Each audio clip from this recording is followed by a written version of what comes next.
The first time I saw the peaks, they seemed ordinary, just tall, snowy ridges capping the horizon.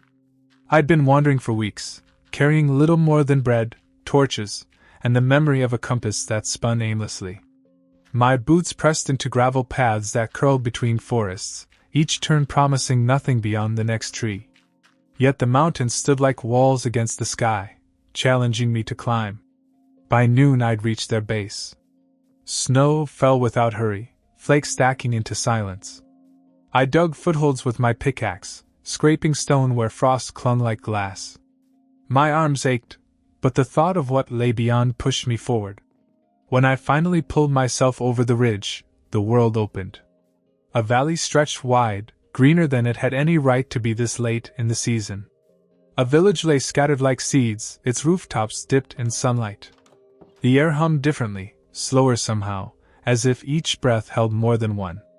I stood there, realizing I had crossed into a place where time didn't obey the rules I knew. And I wanted to understand. The path down into the valley felt carved by patience. Each step landed softer, like gravity itself was reconsidered. Wheat swayed in the fields, though no wind moved. Villagers bent over crops but lingered longer between gestures, as if tending plants was not a task but a meditation. I passed the first house and paused. Its door creaked open, yet no one stood there. Inside, torches burned steady without flicker, their flames tall and motionless, like painted light. A clay pot on the table held wildflowers that hadn't wilted though their stems were dry. Stepping outside again, I caught sight of a child pushing a wooden toy across cobblestone. The wheels rolled, but slower than my blinking. The child's laughter stretched out, almost like a song, as if sound itself had been given more room to live. I wondered if I should speak, but my words caught in my throat. The valley didn't feel like a place for quick questions. Instead, I sat by a well in the center of the village, lowered my bucket, and drew up water that glimmered as though holding extra seconds within each ripple. This place was waiting for me to listen before I tried to explain it. I spent the first night in a simple hut at the valley's edge. The bed was coarse wool, but when I lay down, the hours refused to pass. I drifted into sleep as the torchlight painted slow-moving shadows, yet woke to the same moon suspended in the same patch of sky. Rest felt endless. Dreams lingered after I opened my eyes, overlapping with the stillness outside. I saw myself farming fields that never emptied, mining veins of ore that replenished before my pick struck again. None of it felt rushed. None of it demanded more than I had to give. In the morning, or what I assumed was morning, a villager stood at the doorway. His robes were deep green, stitched with threads of gold. He did not speak at first, only nodded as though confirming something I had yet to say. When he finally raised his voice, it was calm, measured, like stones smoothed by water. "You've entered the slow road," he said. "Here, each hour holds what your heart can carry.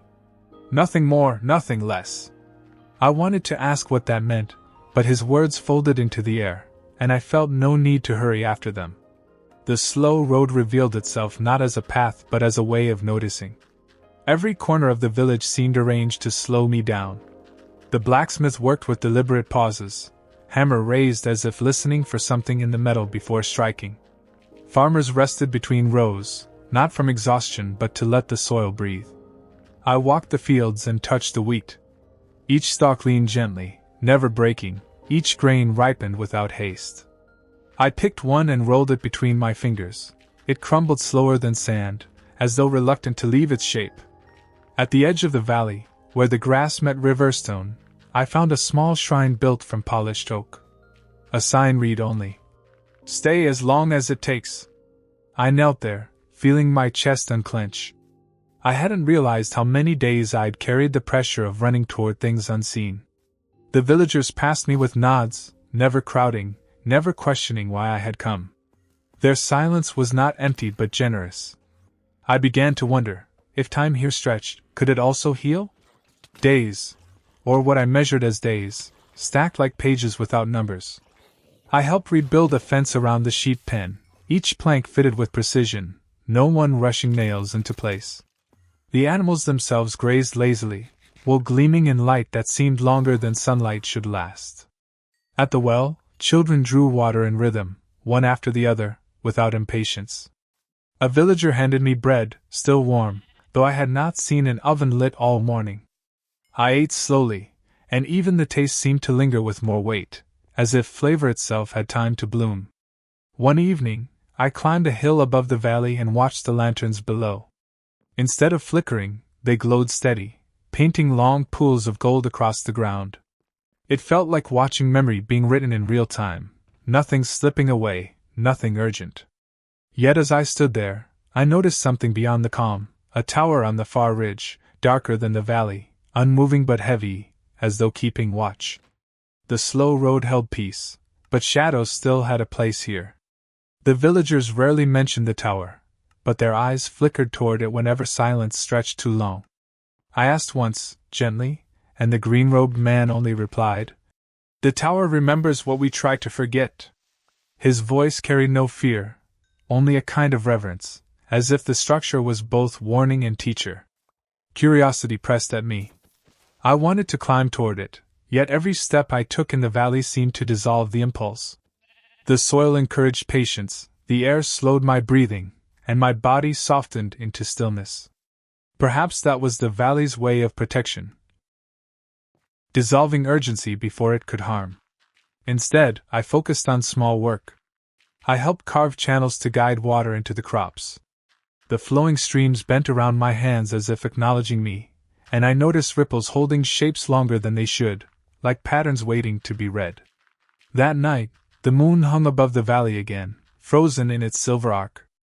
I lay awake in the hut, thinking of the tower. If this place stretched time, maybe the tower gathered it. And part of me wanted to know how. I woke to find the villagers preparing for what they called the still market. Stalls lined the paths, but unlike markets I had known, no one called out prices or hurried to sell. Instead, items were laid gently, baskets of apples that seemed to shine longer than sunlight, wool dyed with patient colors, tools polished but never rushed into hands. I lingered by a table stacked with books, their covers bound in leather. One had no title. When I opened it, the pages were blank, except for the one I touched.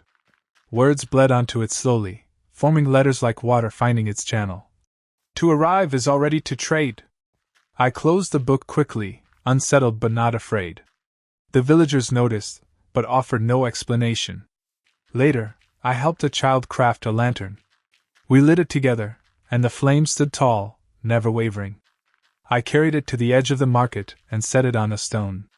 It burned, steady and sure, while the villagers walked past with calm acceptance. And again, over the ridge, the tower watched. Always present. Always silent. The days deepened my sense of belonging. I felt myself moving slower, but not weaker. Tasks stretched, mending fences, gathering berries, weaving mats, yet each finished piece felt complete, as though nothing had been missed in the making. One evening, the green-robed villager approached me again. His eyes were lined with quiet wisdom, his beard streaked with gray. "The tower will call you," he said softly. "Not now. Not yet. But when it does, you'll know." I wanted to protest, to demand clarity, but his tone carried finality. He placed a loaf of bread in my hands and walked away. That night, I dreamed of climbing the ridge. The tower loomed closer, its stone etched with lines that bent like rivers. I reached out to touch them, and felt the sensation of countless seconds rushing into me, too many to hold. I woke gasping, the dream still heavy in my chest. The valley around me remained calm, but I could not shake the sense that the tower had marked me. And waiting was no longer simple. I began to notice the differences in myself. My steps grew quieter. My hunger came later, satisfied with less. I spoke fewer words, but each one landed with weight, as if thought carried farther here. At the fields, I asked an elder how long he had lived in the valley. He only smiled, wrinkles folding like maps, and said, "Long enough to forget numbers." The answer both comforted and unsettled me. Without numbers, how did they measure life? Without counting days, how did they know when to begin or end? I found myself wandering near the ridge more often. The tower's silhouette darkened the horizon, its shape resisting softness. The villagers didn't stop me, though their silence deepened when I drifted that way. I carried a lantern one evening, climbing halfway. The flame burned steady, painting the rocks gold. From there I saw the valley stretched below, fields glowing like a woven tapestry. It was beautiful, too beautiful to leave. Yet the tower pulled at me, stronger now, as if it had waited long enough. I climbed higher the next morning, determined to at least reach the base of the tower. The path narrowed, carved not by hands but by inevitability. Stones were marked with strange grooves, like tally marks bent sideways, each one deeper than the last. When I touched them, warmth spread into my fingers. I felt the rush of moments, births, harvests, laughter, tears, all compressed into single scratches. The grooves weren't tallies of numbers. They were tallies of lived time. At the base, the tower loomed. Its door was heavy oak bound with iron, yet no handle greeted me. Instead, a sign hung crookedly. Enter only when you cannot remain. I stood there, uncertain. Behind me, the valley shimmered, alive with calm rhythm. Ahead, the tower waited, filled with something vast. I didn't open the door. Not yet. But when I turned back toward the village, I carried a weight in my chest. The slow road had taught me patience. The tower was teaching me inevitability. I decided to build something for the valley, if only to return what I'd been given. Near the river's bend, I plotted a small footbridge where reeds traded gossip with minnows. I laid spruce logs as supports, set stone slabs like calm thoughts, and added fences that felt more like invitations than boundaries. When I placed the final lantern, its flame rose without wavering, tall as a vow. Villagers gathered, but not to cheer. They stood in that patient semicircle, eyes resting on the water as if the bridge had always been meant to be here. The green-robed elder nodded once, the kind of nod that grants a name. "Slow crossing," he said. I liked the sound. A child pressed a flower into my palm, a cornflower, brilliant as new sky, and tucked a second one between the bridge planks. "For later," she whispered, and the phrase folded into me like a folded map to some gentler place. That night I fished beside the lantern's steady cone. Each bob or drift took the time it needed. Each catch arrived as if already forgiven. When I looked up, the tower was a darker shape against a darkening ridge. Even while I built here, something up there seemed to be building me. The fields asked for pathways, so I obliged. I shaped them like questions instead of roads, curves that honored where feet already preferred to wander.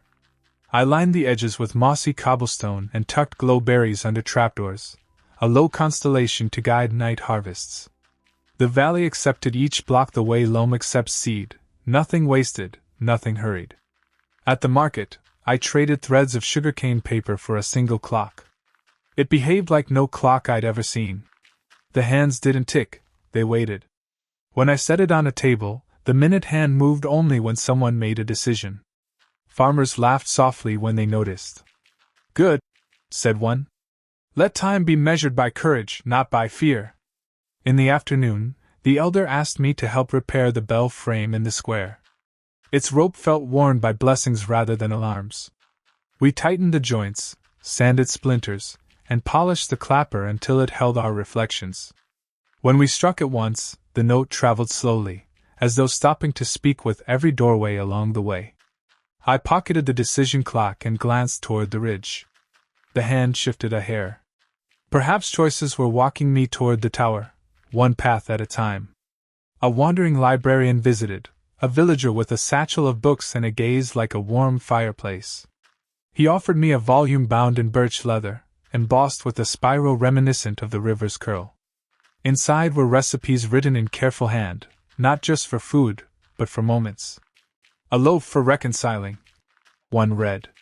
"Tea for remembering the names you gave the stars as a child." Another listed materials for a bench that forgives the day. Spruce, wool, patience, 3 of each. We brewed the tea together in the square. Leaves turned the water the color of dusk after rain. People sipped and felt quiet in that grateful way I was starting to love.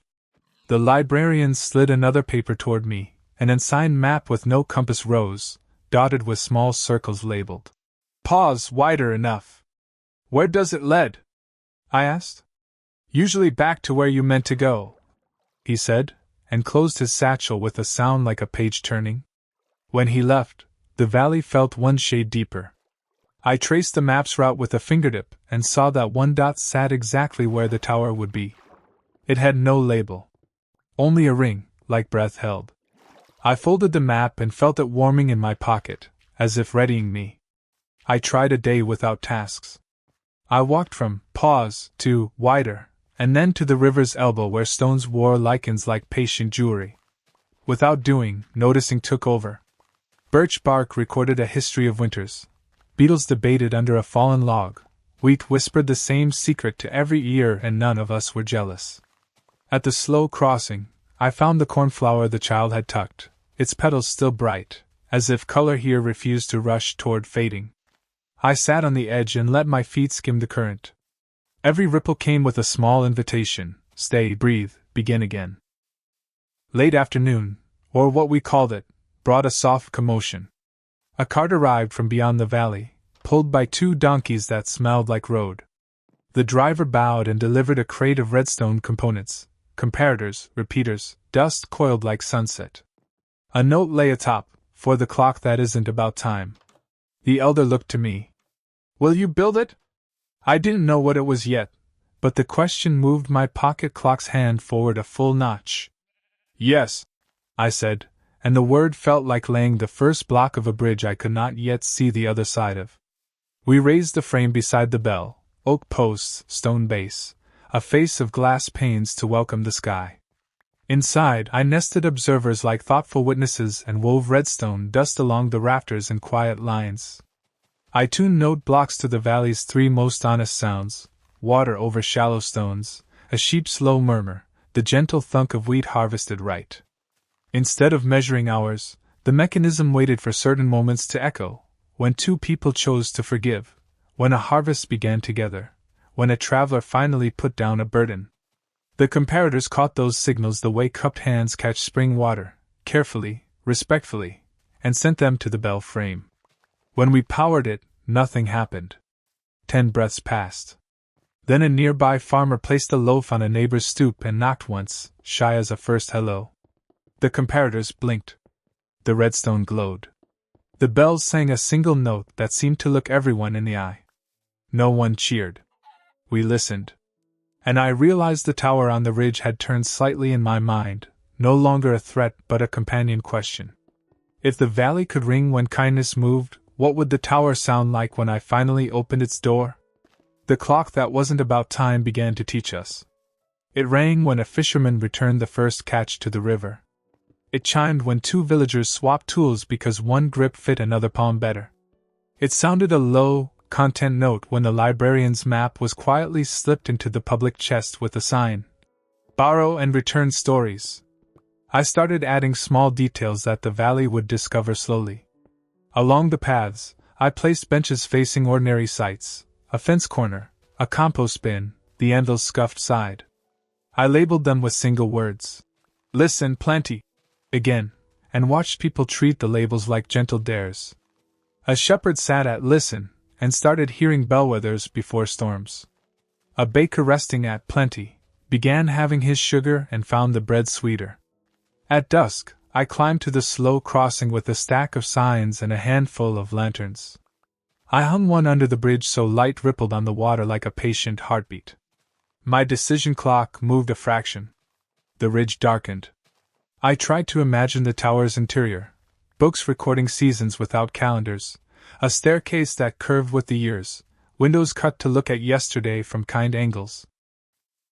My imagining felt less like curiosity and more like readiness stretching its arms. Some places wait. Some places invite. The tower did both. A storm arrived without anger. The clouds came in layered and soft, rain falling in wide stitches that mended instead of split. Wheat lifted its neck to drink. Pigs rooted near warm cobble. The bell frame wore a wet shine and the redstone under eaves hummed like it enjoyed the company. Inside the meeting hall, we cooked a stew that welcomed everything the garden offered. While it simmered, The elder and I sorted through a chest of found objects: an old map with corners missing, a music disc with a hairline crack, a compass that refused north but reliably pointed toward the slow crossing. "Not broken," the elder said, turning it thoughtfully. "Just loyal to a different truth." When the storm light thinned, we carried bowls outside and ate under the eaves. Villagers drifted past, trading spoons, finishing each other's leftovers with a casual intimacy that felt like family without the obligations. Someone asked about the tower. The elder answered by passing me the cracked disc. "Play it when you're ready to climb," he said. Late night, or what we called it, brought a final ribbon of rain and then a hush so complete the torches sounded loud. I lay awake hearing the valley breathe. The disc on my table looked like a key pretending to be a circle. I prepared for the climb the way you prepare to apologize, carefully, with attention to what might be asked of you. I packed bread, a golden apple for courage, spare torches, the cracked disc, and the decision clock. I left my bed neatly made and a note in the chest by the door. "Back when I can stand inside what I carry." Before dawn, I crossed the slow crossing. The lantern under the bridge drew a stripe of gold along the water. The cornflower still held its color like a promise stubborn against time. Up the first slope, sheep watched me pass with the serene judgment of clouds. The path narrowed where stone remembered old footsteps. I ran my hand along the grooves and felt echoes settle into my palm like small birds that weren't afraid. At the last switchback, I set down the disc on a flat slab and used a portable player I'd redstone together from a hopper, a note block, and a little faith. The melody arrived in pieces: 4 notes, a pause long enough to learn something, then 3 notes that felt like finishing a sentence you've been speaking your whole life. The air gathered itself around the sound. I lifted the player and the disc, and the tower's door gave a considerate shudder, like someone waking and remembering your name. The door opened without me pushing. Inside, the tower was not large, but it felt tall in a way that made the chest loosen. A spiral staircase braided up the wall, steps worn in the center like they respected every foot that had asked for ascent. Windows were narrow, generous with view but stingy with draught. On the ground floor stood a single lectern. Resting on it lay a book bound in the same birch leather as the librarian's volume, but this one had a title pressed so faintly I almost missed it, in case you forgot how to begin. I turned the first page. The ink resolved slowly, as if adjusting to my hands. "Begin by noticing what answered before you asked," it wrote. "Begin by mending something you didn't break. Begin by placing a lantern somewhere that doesn't strictly need it." I laughed, then felt my eyes sting. A ladder rose to the next level. I climbed, passing rooms that contained instruments for reading not minutes but meanings, a water basin that counted ripples triggered by kindness, a loom that wove thread only when 2 people agreed on a plan, a compass that spun until somebody forgave themselves and then pointed home. At the top, a final door awaited, smaller than the first, size for honesty. I stood before it, and realized I wasn't carrying fear anymore, only the weight of everything I loved. I turned the latch, ready to be read as much as to read. The room held a window facing the valley and a stone table set with simple tools: quill, ink, blank map, a single torch bracket waiting for flame. I placed my lantern in it. The light stood up straight, and through the window the village answered, tiny glows rising as if in greeting. The blank map did not ask for coordinates. It asked for care. I pressed the quill to its center and wrote the valley's first word as I felt it: enough. Lines unspooled, not as roads but as relationships. Slow crossing found its place. Listen and plenty appeared like freckles. The bell frame drew itself with a small halo. My decision clock ticked for the first time since I'd held it, one soft movement that felt like a shoulder unclenching. Behind me, the cracked disc, now silent, gleamed with a mended sheen. The crack remained, but it no longer looked like damage. It looked like history that had decided to sing anyway. I set it beside the book. On the sill awaited a final inscription, carved shallow.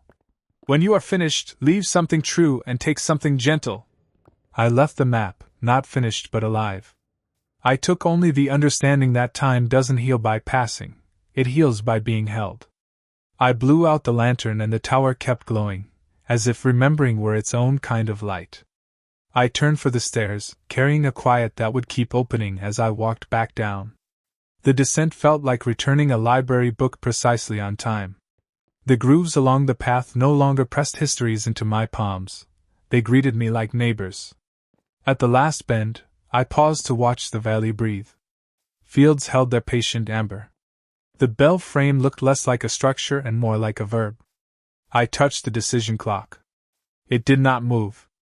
It rested, which was its own kind of answer. At the slow crossing, water shouldered under the lantern as if shouldering under me too. The cornflower had browned at the edges, still unembarrassed by change. I tucked its stem into my journal. Back in the square, I told the elder only this. The tower keeps instructions for beginning again. He smiled with relief you give a traveler who managed to keep both shoes. We set bread on the communal table. People broke pieces without counting, and the redstone halo in the bell frame brightened once. The librarian's unlabeled circle on the map in my pocket felt labeled now, not by a word but by a willingness. Night gathered carefully. Children chased shadows that were kind enough to be caught. I slept facing the window and woke already listening for how the valley would ask me to start. Morning opened like a door on oiled hinges. I walked the map I'd left in the tower by walking the ground beneath it. Listen! A shepherd traced weather in the sheep's backs and taught me to hear thunder a field away. Plenty! The baker handed out, end slices, as if that term had ever meant less. At the bell frame, a pair of neighbors argued gently about a fence, then moved the posts together by the width of a palm. The mechanism chimed a low approving note. I added a narrow garden behind the meeting hall, carrots, potatoes, and the humble beetroot that refuses drama.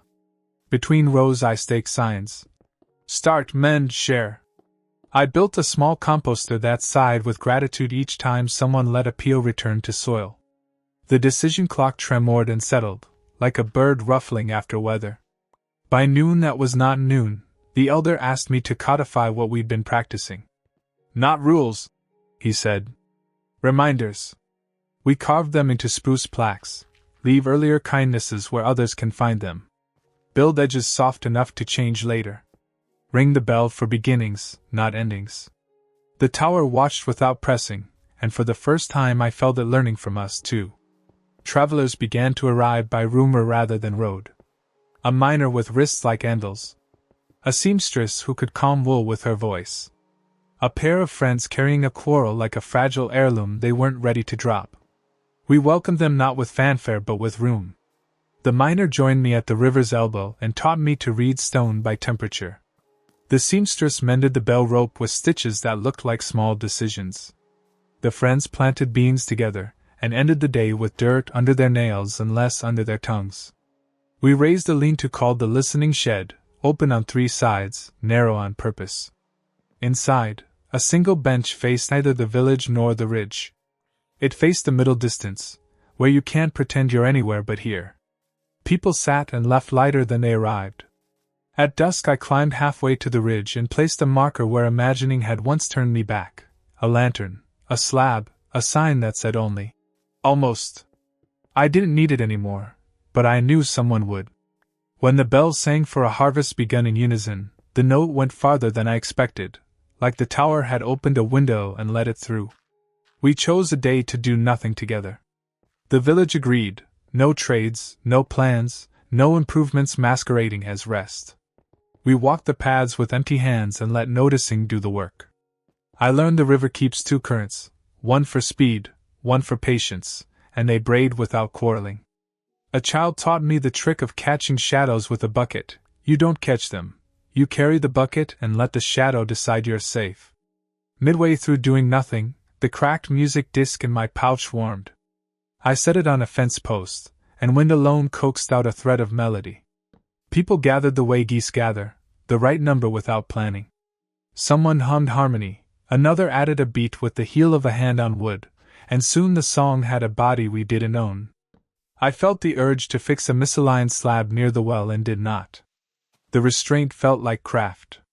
When evening softened the edges of roofs, The decision clock clicked once and stopped again, as if applauding a lesson that needed no grading. We ended the day where we had started it, with more of ourselves intact. The valley seemed pleased in the way of meadows, quietly and everywhere. The miner proposed a tunnel under the ridge, not to conquer it, but to listen to its inside. We marked a line with lanterns and dug with unhurried hands. Each pick stroke sounded like punctuation rather than urgency. The stone gave steadily, revealing pockets of ore arranged like thoughts. We left most veins unmined and signposted them for later, and someone else. A phrase that felt less like deferral and more like trust. At a seam of deep slate, my pick sparked a small chamber. Inside, water dripped in a pattern that repeated every kindness I'd seen that week. Loaf on stoop, fence moved palm width, 2 friends planting beans. The sound spiraled upward through a natural vent, and when we climbed out, the bell answered with a soft chiming we hadn't wired. The ridge had learned our instrument, and was playing back. We braced the tunnel with stripped logs and left a chest at the entrance filled with torches and the instruction. Take 2. Return 3. No one abused the math. The decision clock did not budge. It didn't need to. At the surface, we leaned as if eavesdropping. The tower's shadow stretched politely but no longer fell over us. It fell alongside us, like a fellow traveler matching pace. I noticed the village had very few doors that locked. Not from naivete, but from preference. We built latches that could be closed with a ribbon. We used trapdoors for boundaries that looked like choices. Even the vault for rare items was protected by riddles that required cooperation. Name 3 places to pause that are not benches. Children always solved it first. The elder asked if I would host a teaching on tools. I gathered picks worn to the haft, hoes with blades thinned by generosity, and axes whose edges told honest stories. We honed them slow, oiling, sanding, respecting. Tools remember the hands that hold them, I said, surprising myself by believing it aloud. After, a traveler asked if the valley was a refuge from the world or a rehearsal for it. I thought of the tower's book, begin by mending something you didn't break. Both, I said. But rehearsals count as real music here. That night I lit the lantern under Slow Crossing and watched its stripe of gold. My feet itched to walk farther than the map. The urge did not feel like leaving. It felt like carrying. The decision clock ticked a half step and settled with a contented hush. The river kept braiding its 2 currents without asking which was right. The map in the tower would want an update. Not roads, relationships. I drafted in my head as I walked, the tunnel named. Listening below. The lean-to named. Shed where weather hears you. The garden behind the hall renamed. Start men share. The blank space beyond the ridge felt less like unknown and more like invitation written in large, legible letters. We held a market not to trade goods but to trade tasks. People stepped up and asked for help doing the thing they were worst at. The bell chimed each time a request found a pair of willing hands. I admitted I was clumsy with bows. A hunter showed me how to breathe around aim rather than through it. In return, I taught her the patient geometry of stairs. By evening, the quarrel carried in by the 2 friends had worn thin as paper you folded too many times. They placed it in the composter without ceremony. The mechanism glowed. Somewhere in the ridge, a stone drip changed tempo to match. I realized I had not looked at the decision clock for hours. When I did, the hands were aligned at the top, neither demanding nor denying. It looked like a face that trusted mine. Word of the valley's patience traveled farther than we did. A cart arrived carrying saplings from biomes I'd only seen on long, lucky expeditions: cherry, mangrove, the stubborn little azalea that hides its cave like a secret worth earning. We planted them where their personalities would be understood. Cherry near benches that wanted more weddings. Mangrove by water that admired architecture. Azalea in a quiet patch that knew how to keep confidences. We built a tiny post barrel in the tea house, letters addressed to whoever needs this. You wrote one, sealed it, and later found it answering someone more accurately than you could have planned. I wrote, to whoever is racing, here is a bench. By evening, the bench under, again, felt heavier with use and lighter with burden. I added a frame to the gallery and left it deliberately empty. A sign. For what we forgot to love yet. The miner tapped the sign twice, then walked the slow road alone, leaving a shadow that fit the path like a tailored suit. The bell did not ring for any of it. It didn't need to. Sometimes silence is the note that tells you the song can breathe. I knew I would leave, not from hunger or restlessness, but from ripeness. The tower's window had shown me the village as a lantern, not a room. Light wants to travel. I packed simply: bread, a mending kit, the cracked disc now bright with honorable history, the decision clock, my journal pressed with a cornflower that had learned the art of browning beautifully. We gathered at the slow crossing. No speeches. Just hands on shoulders, soft jokes, reminders about the composter's finicky hinge. The elder placed the birch-bound book in my pack, in case you forgot how to begin. You'll forget, he said gently. That's part of beginning. I crossed the bridge and didn't look back right away. When I did, the lantern under the planks drew its stripe of gold, and I understood that I wasn't drawing a line away. I was drawing a line forward that just happened to begin here. The decision clock clicked once, permission, not command. At the first rise, I planted a sign in the soil. Return if you need to carry less. I faced the open world and felt the valley walking with me, not as weight, but as stance. The mountains were easier from this side. Paths I'd once called steep now looked like sentences I knew how to read. At the pass, I turned the cracked disc over in my palm and listened to nothing until it became music. I set it on a flat stone and let the wind play it for the ridge. The melody didn't sound like farewell. It sounded like, continue said with intimacy. Beyond the peaks, the world resumed its clocks and headlines. Villages ticked, mines hurried, markets bargained too loud for their own throats. I did not correct them. I built a bench first. I mended a fence I hadn't broken. I hung a lantern where it wasn't strictly needed and watched how night thanked me. When people asked why, I handed them bread and said, I learned to count by beginnings. Sometimes, when two neighbors forgave each other, I heard a bell from nowhere, and knew somewhere the frame beside the tower had answered. I wrote new maps without north, drawing relationships instead of roads. I traveled without racing. I rested without apology. When I finally made camp under an ordinary sky, I opened the birch-bound book and read the first line again. Then I closed it, breathed, and began, quietly, earnestly, hopefully, the way the valley taught me to live. The first village I reached beyond the pass ran on hurry like a furnace burns coal. Doors slammed like punctuation. A golem paced grooves into the square. I asked the Fletcher where to help and he said, Anywhere, yesterday. I breathed the way slow crossing taught me and started smaller than advice. I polished a squealing grindstone, oiled its axle, and sat a lantern where no recipe demanded light. A child watched the flame stand still and stopped tugging his mother's sleeve. The grindstone purred. We sharpened hoes, not swords.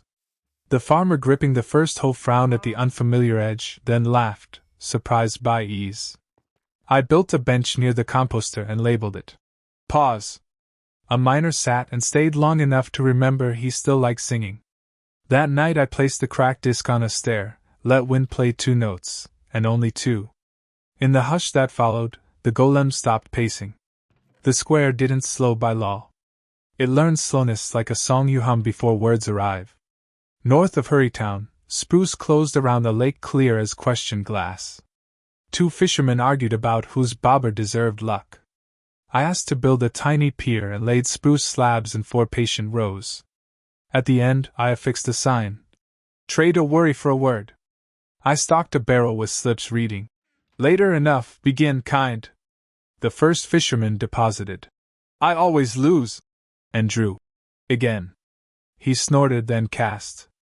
The second traded, prove it, for. Listen. Their lines landed without slapping. A drown surfaced, curious rather than cruel. I rang a copper bell softly and it drifted away, deciding to haunt somewhere less polite. We added glowing to the sign so Moon could read it. By dawn that wasn't dawn, the pier owned a rhythm. Swap, read, breathe, cast. They kept catching ordinary fish and extraordinary quiet. Before I left, I hid a lantern under the farmhouse slabs so the lake could have a heartbeat even when nobody watched.